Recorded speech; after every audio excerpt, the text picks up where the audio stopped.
She carefully unfolded the 2 sheets of paper and spread them out on the table before delving into her jacket pocket for her glasses. Once perched on her nose, she began to read. Leaning back in my seat, I watched her face. By the time she'd reached the 2nd page, her expression was full of sympathy.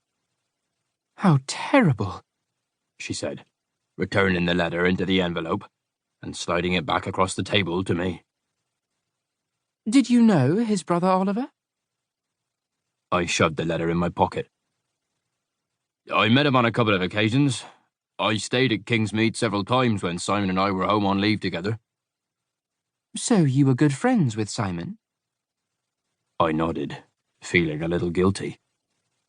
We'd been best mates at one time. Him, me, and Reggie.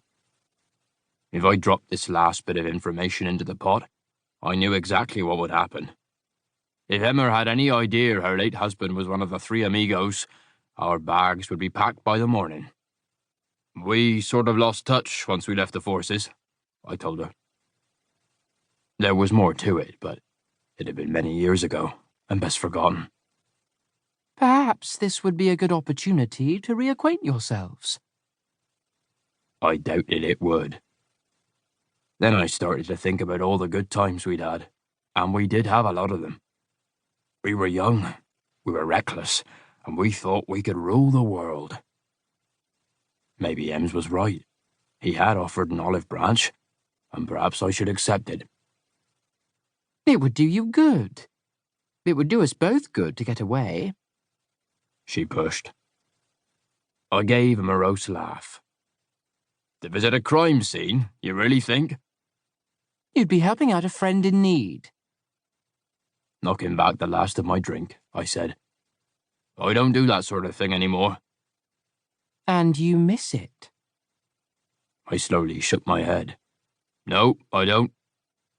She very sensibly kept any thoughts she might have on the subject to herself, instead asking, "Do you want another?" I contemplated my empty glass. "Maybe just the one," I replied. With a smile, she took my glass into the next room, and, while I waited for her to return, I thought about Simon and how fond he'd been of Oliver. They had grown close when they'd lost their elder brother, Edward. From memory, Oliver had been a couple of years younger, but there had been a full 10 years or more between him and Simon. He hadn't talked about it much, but from what I remembered, Edward had died in a freak accident, and the family had never been the same afterwards. On one occasion, when Simon was in his cups, he told me that after Edward's death, it had been like living in a mausoleum, hence Simon joining the forces as soon as he could. "Well?" Emma asked when she returned with the drinks. "What?" "Are you going to call your friend and say we'll be coming?" I thought about it a moment longer. We wouldn't be meeting again under the happiest of circumstances, but if we were ever to make amends, now was probably the time. Neither of us were getting any younger. "All right," I said. "Really?" she said, with a surprised smile. "Yes, really. Just for a few days." She didn't argue. She'd won the battle.